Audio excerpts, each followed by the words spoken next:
everyone. Welcome back to Innovation Obsessed, where we tell the stories of innovation heroes making the world a safer, better place. Today, we're bringing you something special, a crossover episode with the Secured podcast. In this episode, security experts Mike Matranga and Mike Monsive bring insights from the trenches, sharing their real-world experience from safeguarding schools and campuses to managing high-traffic events. One example they share is how AI-driven solutions like Usto's Vision AI help detect a banned individual at a graduation ceremony. This is from 40 feet outside the perimeter, allowing security to intervene before any incident occurred. They also discuss the critical balance between using cutting-edge technology and respecting privacy. They talk about policy, they talk about procedures. This episode is packed with insights and real success stories. So for anyone responsible for campus or facility security, it's a great episode. Let's dive right in. Welcome to the Secured podcast. This is your host, Mike Matranga, with our co-host, Mike Monsive with ASAP Security Services. Today, we're going to talk about the effectiveness, yet the perceived dangers of artificial intelligence. And so with that said, I'll turn it over to Mike since he's a little more well-versed in this than I am. I'm just going to be here as more eye candy for you guys. Yeah. So look, yeah. You don't want to talk about this that? This is, I specifically want to talk about it with you because you have been able to see how AI has changed security and allowed you to be proactive in there. But we've really been dealing with AI and security for a very, very long time, even before any of this other stuff from AI was there. And it was always the big, bad thing, right? AI is in there. And so if you go back to the very first versions of facial recognitions, and today we don't even call it facial recognition because of all the negative connotations that are tied to it. The very, very simplest first forms of facial recognition did have some biases in it, right? And specifically to darker complexion, brown and black, there were some biases in that software. And today we're still dealing with the damage that those first versions did, but it's not done that way anymore and hasn't been done that way by the major vendors who provide facial recognition. It has changed and evolved so much. And now it's truly a mathematical formula, right? So that everybody's face is different. And so the artificial intelligence, the camera, the metadata, all of that underlying thing is actually performing a mathematical equation.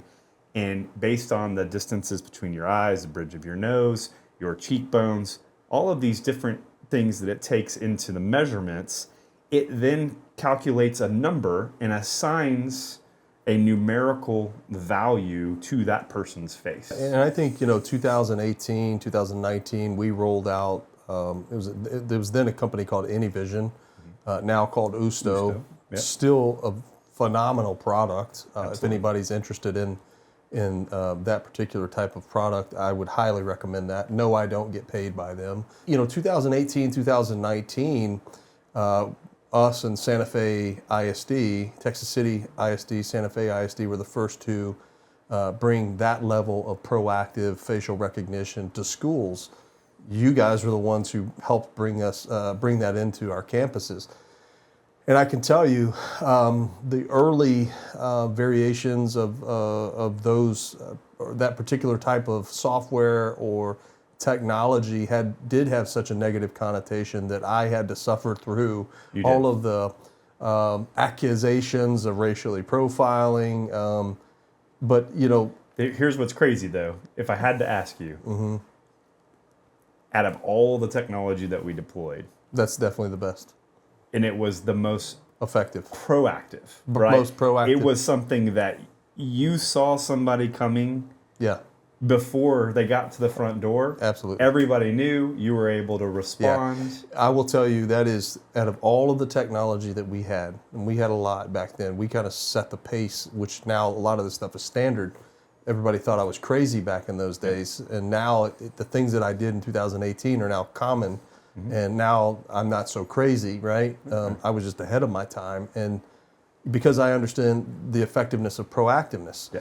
And I will tell you, without a doubt, that was the most effective software I have ever used.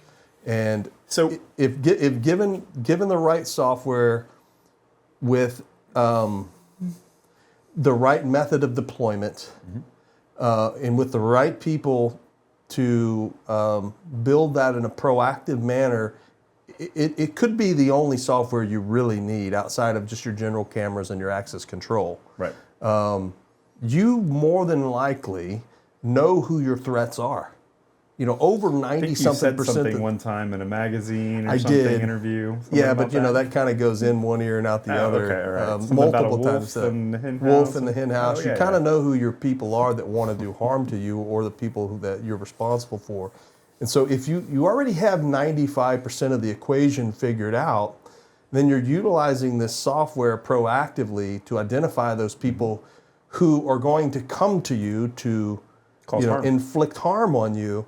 You're winning, man. You're absolutely winning. And so, but you know, I had to wade through all the nonsense with all of the activists and the people who were looking at the early reports of AI, you know, facial recognition being, you know, discriminatory in nature against African Americans and Hispanics, when in reality, that's just not the case. The case is that the software that we chose that because it didn't take into consider race or gender.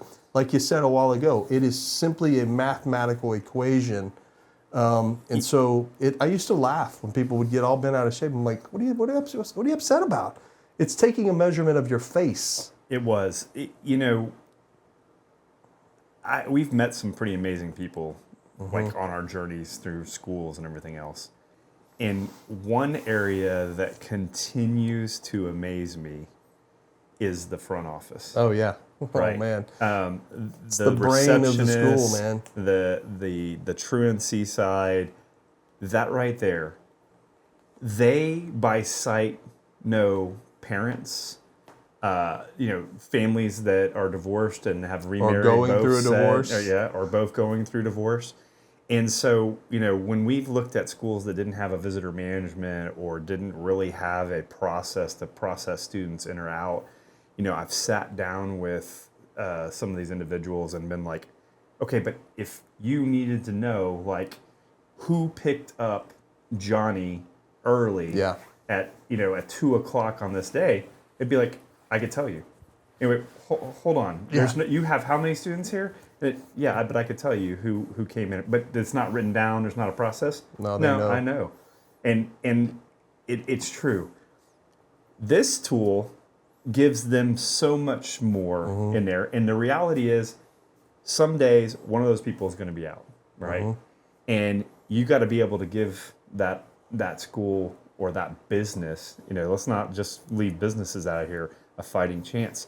You know, we've successfully rolled this out within corporations, right, and corporate wide. And when they actually engage and start running it, right, we get through all the legal hoops and then they roll this out.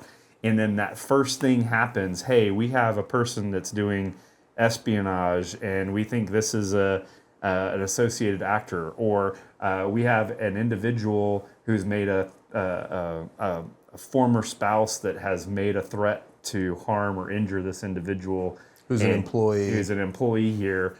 You have we're a concerned, terminated employee right? who's made threats. And when we start working with these corporations and or schools, and we get the processes built and they start using it, how it changes their security culture.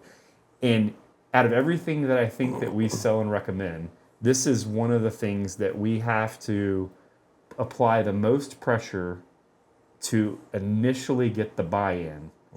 But then after it's deployed, it's one of those things that they're the lifelong customer. There's somebody who's there like, oh my gosh, you have done this, you've gotten this done and done this and everything else. but we had to try so hard to get it installed to begin with, but right? even though we got it installed and it was proven to work, the school district that I was formerly an executive director of school of safety security at, school safety and security at, they no longer use it. You know why?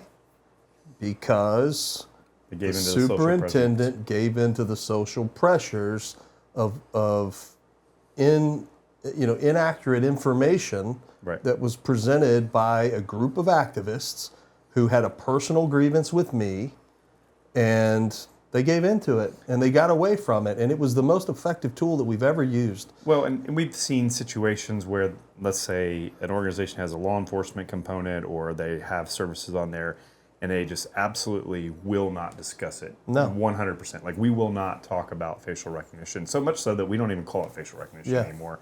We've gotten to where we have to call it image likeness because people get so weirded out. But, what I don't understand is this. We're not entering you into the system. We're entering known actors, people that we know want to cause us harm.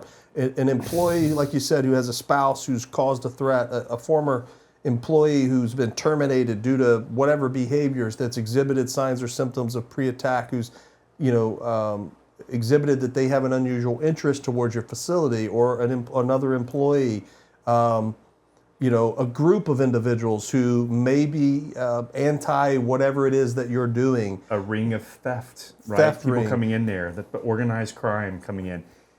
When I started my career in security, and actually in the installing security system side, I did a lot in retail, right? So every major retailer that in the nation we did work for, and you would go into a loss prevention room or in a manager's office, and it was often pictures taped up all over the walls of be on the lookout, right? Bolos. Yeah. Be on the lookout, right? They're putting out this big book that's this thick, Yes. And it's like, and how many times have we seen that? And so, how do you recognize all these people in a book that's this thick? And these police officers, security guards are supposed to study this book and from memory recognize this. And if you think about a retail environment, right, that this is in there, this loss prevention person is supposed to know just from sight that this person came in, because they've inflicted so much pain upon the organization in theft and damages, and it's truly on the memory recollection of that individual to know. Yeah. Whereas I am not saying that technology and image likeness, facial recognition is imperfect. But what it does is it gives you a jumping off point. Well, okay. And so, hey, you just got a ping that this person's on here and we think that it matches. Yeah. Okay, well, now I'm going to pay attention to that individual. It may or may not be. And me as a human, I'm going to make a decision. Well, it's incumbent upon you to write the policies that don't allow for any type of, I wouldn't say don't allow false positives, because you're going to have false positives. I don't care what system it is. Sure. You're going to have false positives. It's incumbent upon you as the person responsible for that software to write a policy that states that we're not going to solely rely upon the software to identify. We are going to use a series or a set of human eyes or multiple sets of human eyes, and that policy has to be written and adhered to, so that you don't infringe upon someone's rights. I treat it just like any other source of intel, right? You get fed information, and you need to look at it, you need to decipher it, you need to validate it, and is this real? Is this actionable? Is this something that I need to do something with? Right. And it doesn't matter whether that's a tip coming in, right? Or it's a ping that you may have somebody as a match in your database. I mean, think about it, right? Let's take what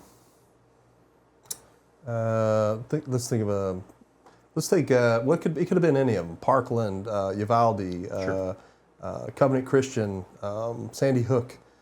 Someone knew that those individuals had some type of unusual interest or infatuation, right? If school districts, now I'm not saying you just go put random people into your system, but if there's a concern, a valid concern that this person may want to do harm, maybe they do, maybe they don't, but they've exhibited that, right? We put them into the system. That person then makes their way upon to the campus. The system identifies, you have a series of notifications that come out. Not saying that it would have prevented anything in Sandy Hook or Parkland or any of that other stuff, but what I will tell you is from my own personal experience, I have seen it work that way. Right. Because we had a robust system that identified students that either had law enforcement issues, that they were not allowed on campus, or they had exhibited threatening behavior towards our campuses. Let's take a real world situation, right? So this year specifically, we've had the proof of all of the shootings at sporting events, outdoor sporting events, specifically football games was a lot of them, right? And so some of that, if you go back and do the research, was a spillover. Something happened in the school, right, during school hours. Maybe there was a fight, maybe there was an altercation, maybe somebody was suspended or expelled. Friday night rolls around and, oh, we're going to have this football game. Well, all of a sudden now it's free game. Oh, he's a student. We're going to let him in, right? Yeah. Not that student was just expelled for fighting over somebody else or something happened, and now he's going to show up in front of everybody and act the big man and do something about it, right? If you had deployed... We did deploy facial recognition. We're just talking about a hypothetical let's go back. We'll go back to ours. If you deployed it and this person was expelled or suspended, and the policy is that you're not allowed to attend extracurricular activities, right? Because you're suspended or expelled, they could be added to a list. And when they're going through a security checkpoint to get into the football game, right then and there, it lets the people know the situation. They're not supposed to be there. Can I see your ID? You match the description. Okay, you know you're not supposed to be here, right? You stop that right then and there in its tracks. May of 2019, we deployed facial recognition. You guys designed the exterior boxes that we installed on every entry gate. And in the final hours, it was in the final hours, but we got it cellular. Right. Now, I had just hired an individual to be my director. Right. I wanted to see it work, and so we deployed it. Mike and his team designed the boxes to house the cameras that we installed on a wrought iron fence at the checkpoint. Put them up temporarily. Put them up temporarily. I had 2 of my team members working in the press box as Overwatch, monitoring the system, because we knew we would have people enter our facility or enter our graduation that was not supposed to be there. Yep. And I remember having that distinct conversation with the former director and you, just saying, I just want to see it work. If it works tonight and someone attempts to get in that's not supposed to be here and it catches them, then I'll be bought in. And sure enough, we had a student that was a violent student that had been sent to the alternatives campus, was not allowed to participate in any of these particular types of things. The system identified him 40 feet away from the entry gate. We got a notification. By the time we walked to that side of the field, he had already walked. We let him walk in. In that time, we were processing the policy, validating the policy. 2 sets of eyes, 3 sets of eyes need to identify, along with the software, is this the person? So my guys up top are going through, yep, I think that's him. Yes, I think that's him. Officer, can you check this out? Yes, I think that's him.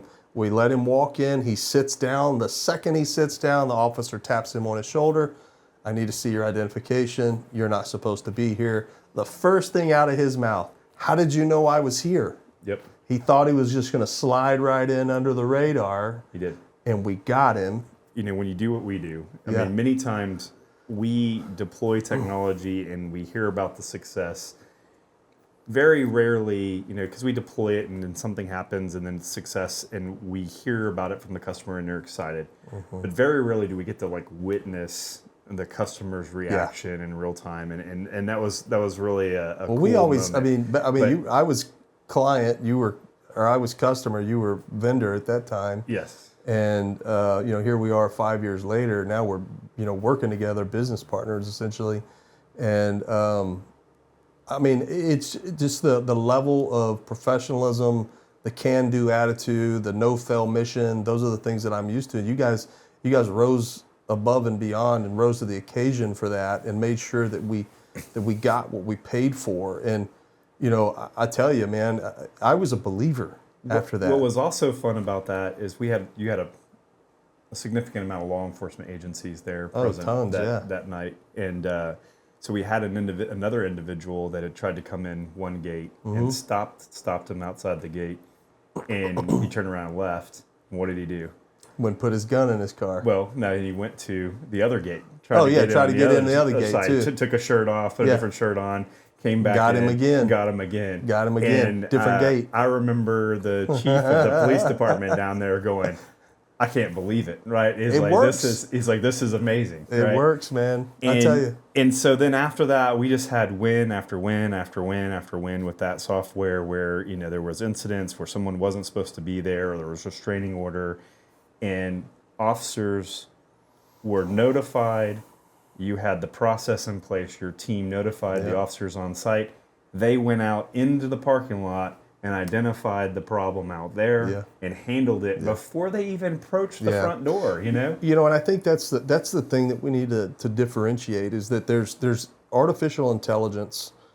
It's just such a broad term, right? It is, and unfortunately, everything's getting grouped in. Everything's getting grouped in is that it's bad, right? Listen, anything if you eat enough cheese, it's going to be bad for you. If you drink too much soda, it's going to be bad for you, right? If you abuse artificial intelligence, it's going to be bad for you, right? If not done right, it can be a problem. It can be abused. Some of the things that we're seeing today that are changing, and this is why I really wanted to talk about this, was that some of this, as soon as you use the word AI with security, people automatically start thinking of like ChatGPT or the meme videos where you can make somebody who's been deceased for 20 years, you can take a photo of them and make them say something in a video that looks real.